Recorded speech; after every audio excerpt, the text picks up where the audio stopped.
I'd like to reimagine education. The last year has seen the invention of a new four-letter word. It starts with an M, MOOC, massive open online courses.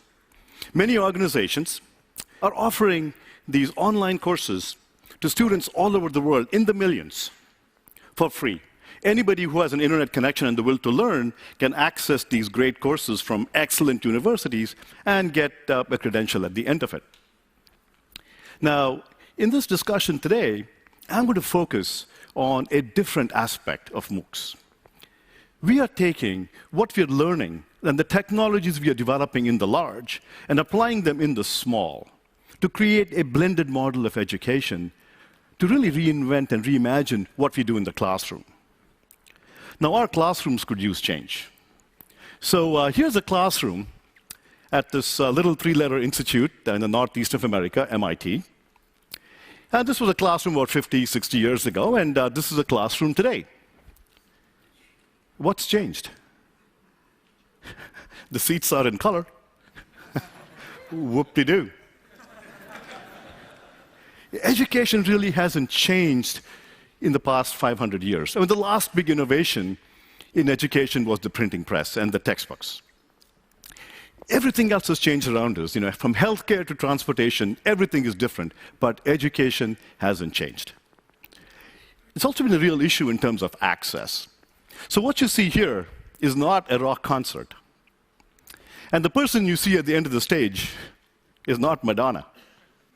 This is a classroom at the Obafemi Awolowo University in Nigeria.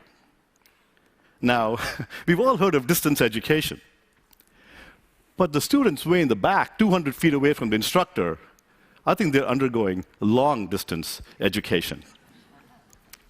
I really believe that we can transform education both in quality and scale and access through technology. For example, at edX, we are trying to transform education through online technologies. Given education has been calcified for 500 years, we really cannot think about re-engineering it, micromanaging it. We really have to completely reimagine it. It's like going from ox carts to the airplane. Even the infrastructure has to change. Everything has to change. We need to go from lectures on the blackboard to online exercises, online videos. We have to go to interactive virtual laboratories and gamification.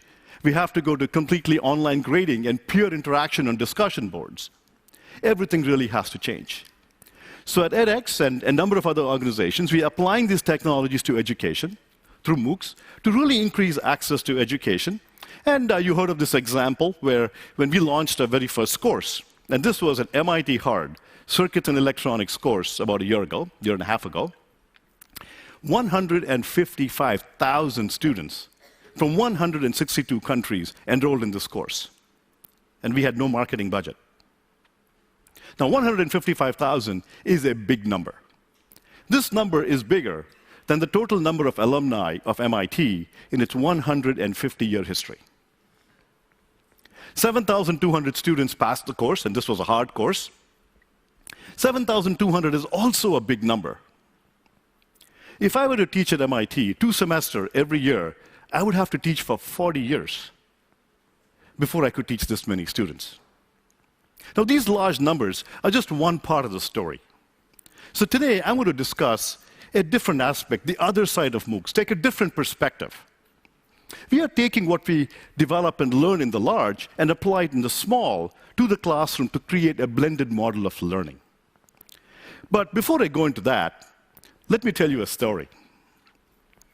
When my daughter turned 13, became a teenager, she stopped speaking English. She began speaking this new language. I call it Teenlish. It's a digital language. It's got 2 sounds, a grunt and a silence. Honey, come over for dinner. Did you hear me? Silence. Can you listen to me? So we had a real issue with communicating, and we were just not communicating. Until one day I had this epiphany. I texted her.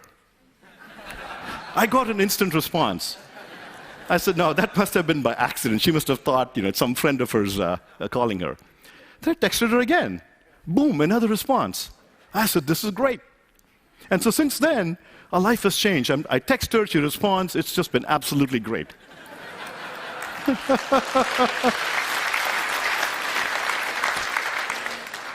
So our millennial generation is built differently. Now, I'm older. I mean, my youthful looks might belie that, but I'm not in the I'm not in the millennial generation. But our kids are really different. The millennial generation is completely comfortable with online technology, so why are we fighting it in the classroom? Let's not fight it, let's embrace it. In fact, I believe, I have two fat thumbs, I can't text very well, but I'm willing to bet that with evolution, our kids and their grandchildren will develop really, really little itty-bitty thumbs to text much better. The evolution will fix all of that stuff. But so why don't we embrace technology, embrace the millennial generations, natural predilections, and really think about creating these online technologies, blend them into their lives. So here's what we can do. So rather than driving our kids into a classroom, herding them out there at 8 o'clock in the morning, I hated going to class at 8 o'clock in the morning. So why are we forcing our kids to do that? So instead what you do is you have them watch videos and do interactive exercises in the comfort of their dorm rooms, in their bedroom, in the dining room, in the bathroom, wherever they're most creative. Then they come into the classroom for some in-person interaction. They can have discussions among themselves, they can solve problems together, they can work with the professor and have the professor answer their questions. In fact, with edX, when we were teaching our first course on circuits and electronics around the world, this was happening unbeknownst to us. 2 high school teachers at the Sant High School in Mongolia had flipped the classroom, and they were using our video lectures and interactive exercises where the learners in the high school, 15-year-olds, mind you, would go and do these things in their own homes, and they would come into class, and as you see from this image here, they would interact with each other and do some physical laboratory work. And the only way we discovered this was they wrote a blog, and we happened to stumble upon that blog. We're also doing other pilots. So we did a pilot experimental blended course working with San Jose State University in California. Again, with the circuits and electronics course. You'll hear that a lot. That course has become sort of like our petri dish of learning. So there the students would, the instructors flipped the classroom, blended online and in person, and the results were staggering. Now, don't take these results to the bank just yet. Just wait a little bit longer as we experiment with this some more, but the early results are incredible. So traditionally, semester upon semester for the past several years, this course, again a hard course, had a failure rate of about 40 to 41% every semester. With this blended class late last year, the failure rate fell to 9%. So the results can be extremely, extremely good. Now, before we go too far into this, I'd like to spend some time discussing some key ideas. What are some key ideas that makes all of this work? One idea is active learning. The idea here is rather than have students walk into class, watch lectures, we replace this with what we call lessons. Lessons are interleaved sequences of videos and interactive exercises. So a student might watch a 5-7-minute video and follow that with an interactive exercise. Think of this as the ultimate Socratization of education. You teach by asking questions.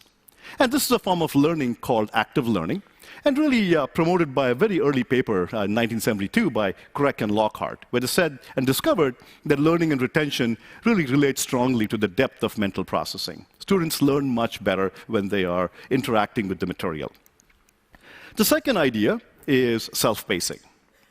Now, when I went to a lecture hall, and you were like me, by the 5th minute, I would lose the professor. I wasn't all that smart, and I would be scrambling, taking notes, and then I would lose the lecturer for the rest of the hour. Instead, wouldn't it be nice with online technologies, we offer videos and interactive engagements to students? They can hit the pause button. They can rewind the professor. Heck, they can even mute the professor. So this form of self-pacing can be very helpful to learning. The third idea that we have is instant feedback.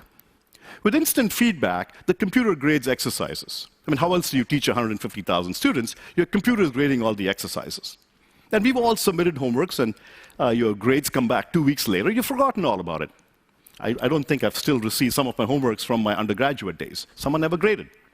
So with instant feedback, students can try to apply answers. If they get it wrong, they can get instant feedback. They can try it again and try it again. And this really becomes much more engaging. They get the instant feedback.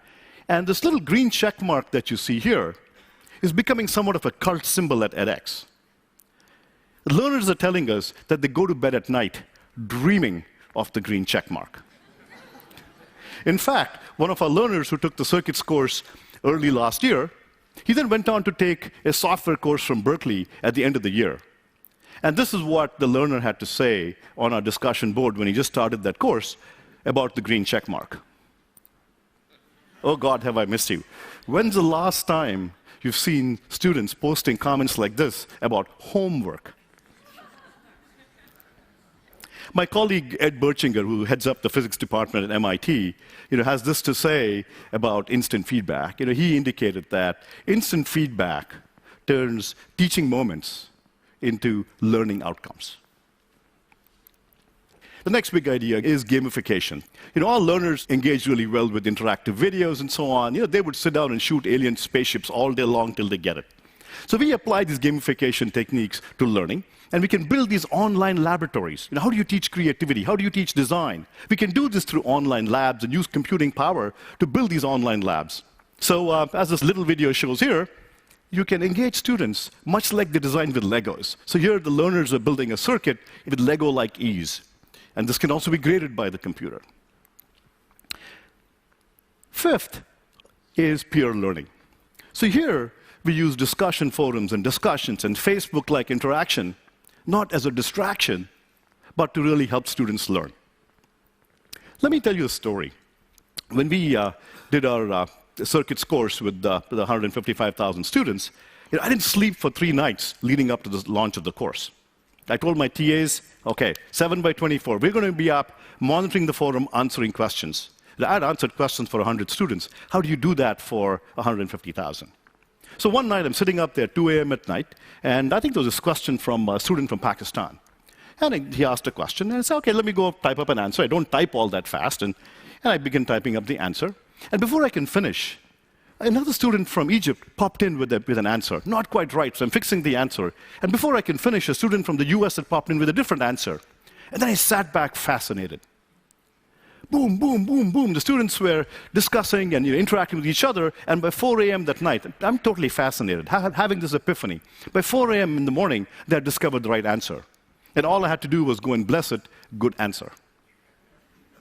So this is absolutely amazing, where students are learning from each other, and they're telling us that they are learning by teaching. Now, this is all just not in the future. This is happening today.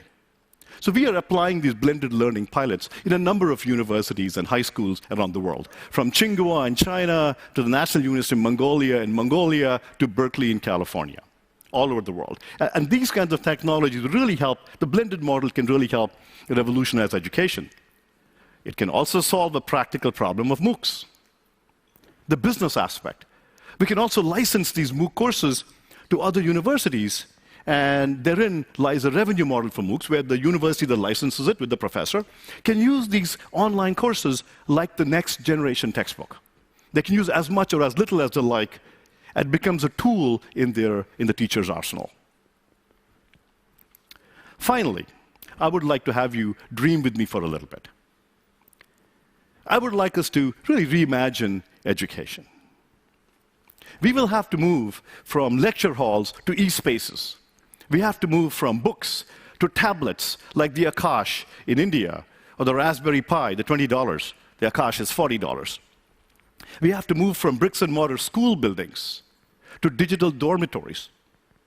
But I think at the end of the day, I think we will still need one lecture hall in our universities.